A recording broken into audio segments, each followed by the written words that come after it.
Yo, what's good, everybody? Welcome back to another episode of the Chicago Bulls MyNBA series. I almost said Utah Bulls. I don't know why. Utah Jazz has just been engraved in my mind. I think we did like 70 episodes, maybe 60. But yeah, here is the off season, and in the off season, I usually do a live. Yeah, basically live. I do it. It's in the span of like 30 minutes. But this time around, I wanted to do it off camera so I could have, better judgment and make better decisions without feeling like I had to get this video out or done in time. But yeah, I don't want to waste any more of your guys' time. We just lost in the playoffs to the Hawks 4-1, I believe. It was a lot of close games, though. I don't think any game was decided by like 5 or more. All the games were super close. So the first thing that happened is a draft lottery. We get the 7th pick in the draft, but I was not trying to be satisfied with that. We trade the 7th pick and Keldon Johnson, who is a guy who just wasn't really getting minutes with us. I'm gonna be honest with you. In the playoffs, he was benched for a few games in the playoffs because his whole game is supposed to be downhill and scoring, and he just didn't do it for us. So what else is he providing? Nothing.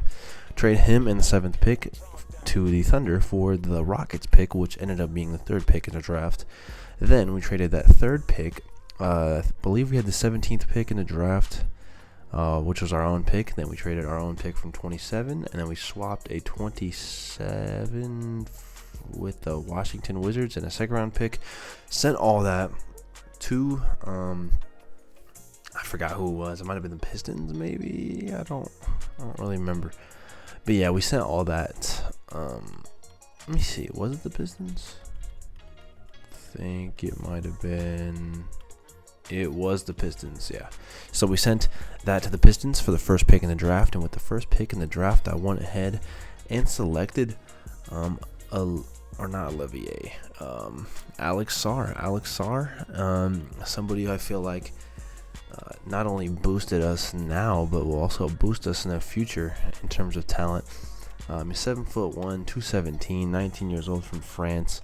He was playing with the Perth Wildcats in the NBL in Australia. Pretty good league. LaMelo Ball was there with the Awara Hawks. I believe RJ Hampton was also there in the same year with LaMelo. Josh Giddey played there. Redacted. Who else over? I think Bryce Cotton's over there. I think he was in the NBA at one point. And Mitch Creek, one of their best guys over there too. I think Aaron Baines might have been there as well. Pretty good league though. Good hoops over there. But yeah, we pick Alexander Sarr, who is big guy. He can protect the rim. He can step out and hit the mid-range. He can step out and hit the 3 a little bit. He's a decent free throw shooter. Got a decent post hook on him. Got a pretty decent ball handle as well. And he can protect the paint and rebound. And I feel like that is a huge upgrade over Koloko, because Koloko can protect the paint, but he's not bringing much else, especially on offense. Feels like he's a negative at times. He's got decent passing, but I kind of make the decisions for the players when we pass. But, whatever. Immersion, stuff like that. So, yeah, we picked up Alexander Sarr in the draft. Next, this is going to be a pretty short video, free agency. And in free agency, I was looking for somebody who could score right next to Patrick Williams and Cam Thomas, right? Somebody who can shoot the ball but also defend. I think that was very key. If you look at our team, what do we have on this squad? A bunch of shooters and defenders. And if you can do both, you're definitely either on the team or you're somebody I'm targeting. So, who did I elect to take with that draft pick? It was OG Anunoby. OG Anunoby is 27 years old, 6'7", 232. Will play small forward for us. He can shoot really well, about a 40% 3-point shooter, just a little under it. He's one of the best defenders in the league. That's what I like to have as well. And his on-ball creation is getting better and better each year, and I hope that he can be a guy that can go from that 12 points per game he had last year with Toronto to like 18 to 21 point per game with us, and have Pat at like 20 and Cam at 30. I think that's our whole offense right there. Would be 3 guys, and then the surrounding pieces would hit open shots and stuff like that. But yeah, we signed him to a bag. 3 years, $103 million, but we had the money to do it, so why not do it? And then a guy we re-signed is Patrick Williams, and yeah, it's a pretty big number. We re-signed him for 5 years, $167 million. Yeah, but at times he was our best scorer last year, especially during the playoffs. When Cam was out, Patrick Williams had to be in, and he was scoring and giving our offense a lift. He was probably the best shooter in the league last year in terms of percentage plus volume. Didn't make the most threes in the league, but in terms of, how many threes he's taken and how many he's hitting, he was probably the best. So we like to keep him on the roster. And then look at the rest of the roster. We got Lonzo, DeLon Wright, we re-signed. Signed Dennis Smith, good defender, athletic guy, can get to the rim a little bit. Isaiah Joe stayed with us. Gary Payton stayed with us. Re-signed Rocco on a minimum. At times he was our third best scorer, especially during the playoffs, which was crazy.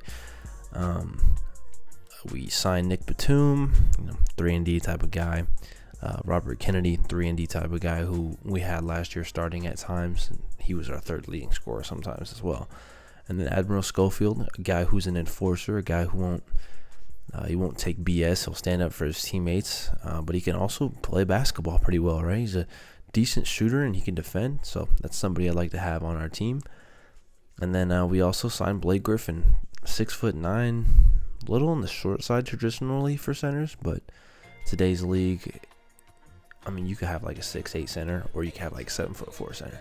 So a lot of variation nowadays. Can step out and hit a 3-ball. Was a decent defender at times. He's not going to be the athletic monster he once was. He's 35 years old, but he's a good locker room presence and a good veteran to have. And yeah, if you look at our projected starting lineup, it'll be Lonzo, Cam Thomas, OG, Pat Williams, and Alexander Sarr. A good group of guys, good balance of scoring, defense, passing, and shooting. That's really what I want in a basketball team. So we'll have those guys there. Now we look at our schedule.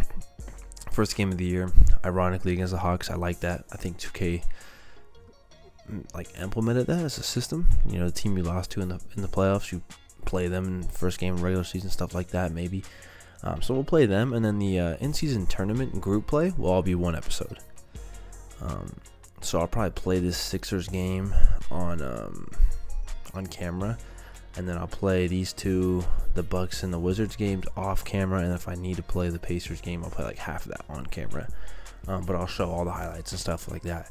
And then if we advance to the elimination round, I will also do a whole episode for that. Depending on if we win one game or two games. If we win the whole thing, I'm showing it in all one episode, right? Just like a special. Well, it would be a long ass episode if we win it all in that one episode.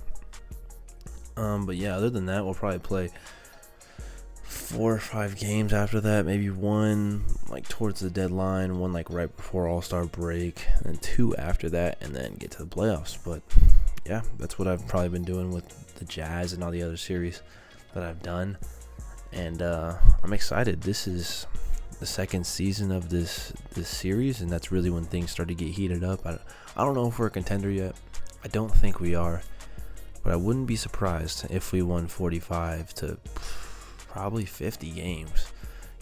We'd definitely be a weaker 50-win team, but who knows, man? Who knows? I don't think we're a contender. I think you give us 1 more year or 2 more years, and we'll be up there for sure. But yeah, that's the episode. This is my 3rd time recording this because stuff just keeps getting messed up. But yeah, that'll be the episode, and I hope I think it's like my lip smacks are causing the audio input capture to go red. Hope that's not too annoying on I think it's my breathing too. I don't know. Hopefully it doesn't annoy you guys too much. I'm just rambling on. I'll see you guys next time. Peace.